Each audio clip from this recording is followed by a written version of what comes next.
Bienvenue dans la saga des 4 mondes, sur la planète Discultia.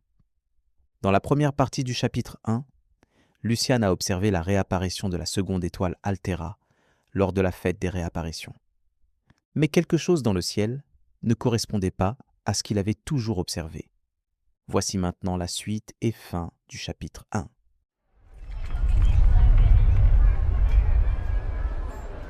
Les acteurs du débat des échos commencèrent à prendre place et chacun devait choisir son camp. Tout enfant convaincu pouvait changer de côté.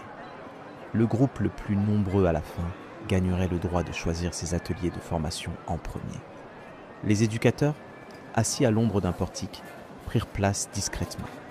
Carnet ouvert, ils observaient sans intervenir.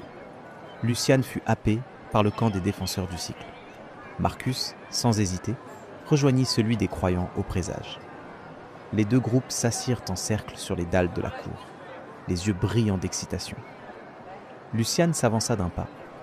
Il avait un visage fin et clair, des traits presque fragiles mais animés d'une intensité rare. Ses cheveux sombres, coupés courts selon les règles de l'académie, laissaient parfois retomber une mèche sur son front. Ses yeux gris, profonds et changeants, semblaient absorber la lumière plutôt que la refléter. Son corps mince, légèrement tendu vers l'avant, trahissait une énergie contenue, une vigilance constante, comme si tout en lui cherchait à comprendre avant même de croire.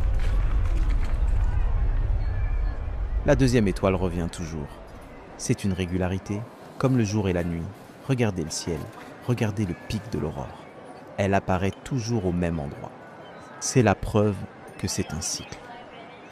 Marcus attendit que le silence revienne avant de répondre. Il était un peu plus grand que Lucian, avec une carrure souple et des épaules déjà affirmées par la dernière année de formation. Ses cheveux châtain clair, coupés très courts, accrochaient la lumière de Prométhée. Sous ses yeux noisettes, calmes et concentrés, son visage exprimait une assurance tranquille, presque fraternelle. Une cicatrice fine, à peine visible, barrait sa tempe droite, trace d'un incident ancien qui ajoutait à sa prestance une ombre discrète.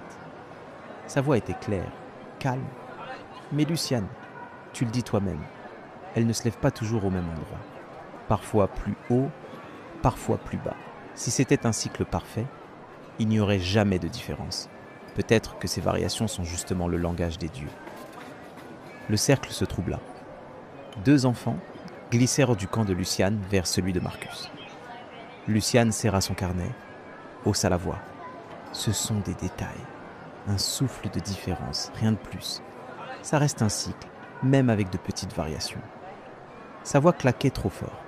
Il frappa du doigt sur sa page, comme pour l'imposer. Les enfants reculèrent un peu.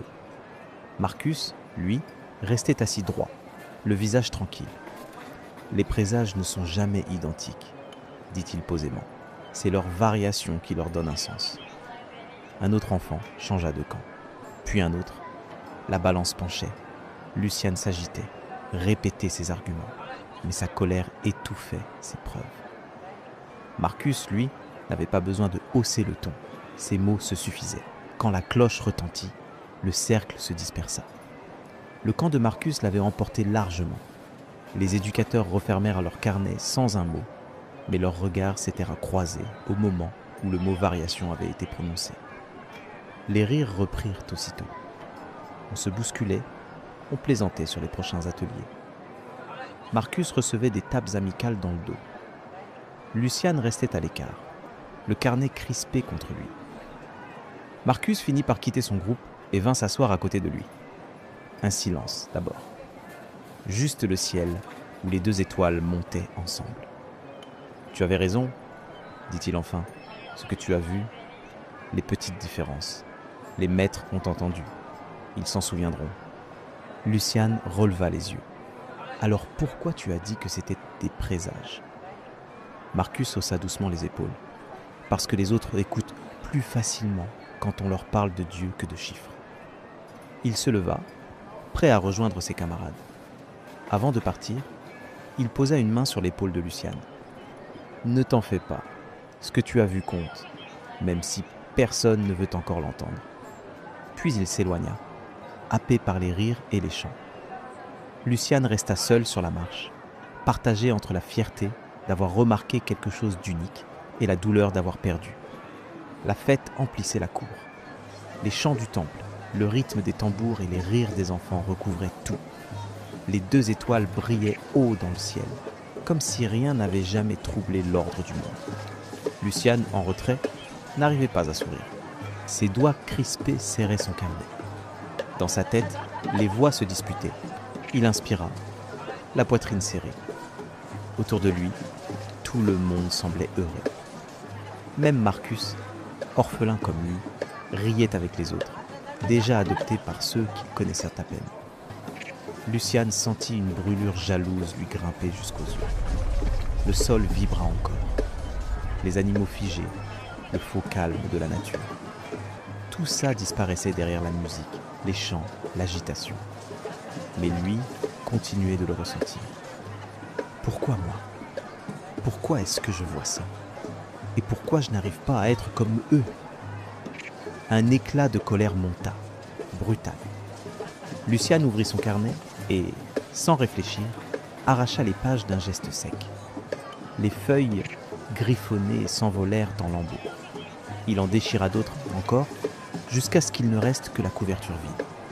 Puis, il jeta le tout à terre et se mit à piétiner rageusement ses notes. Son souffle s'accéléra. Ses yeux s'embuaient et soudain, la colère se brisa. Il éclata de rire, un rire trop fort, déchirant, tandis que les larmes coulaient. Il bondissait, dansait, piétinait encore les restes de son carnet en suivant le rythme des tambours. Les chants du temple l'engloutissaient. Le monde entier semblait rire et pleurer avec lui. Pour un instant seulement, ses voix se turent. Luciane s'éloigna de la cour, laissant derrière lui les chants et les rires.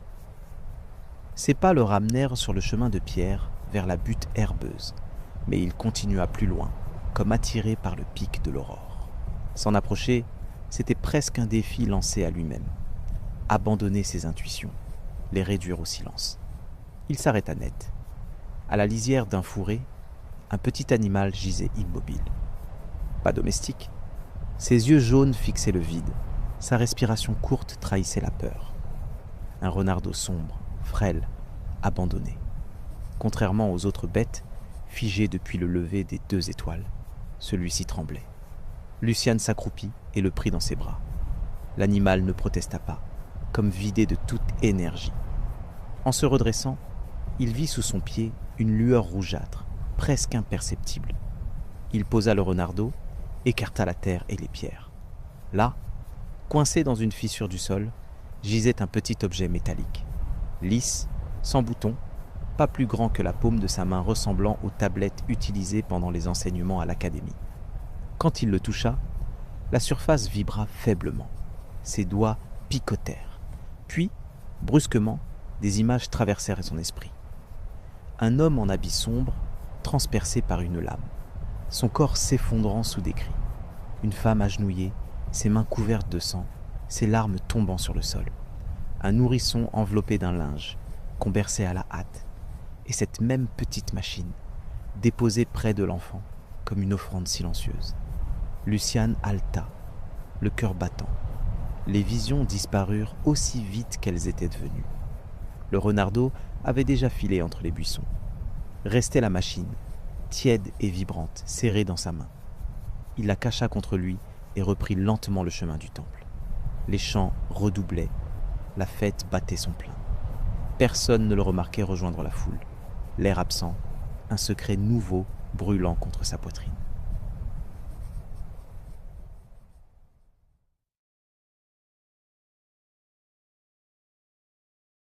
Ainsi se termine le premier chapitre de l'histoire de Discultia. Mais pour Luciane, ce n'est que le début. Car l'objet qu'il vient de découvrir pourrait bien révéler des vérités que personne n'était censé connaître.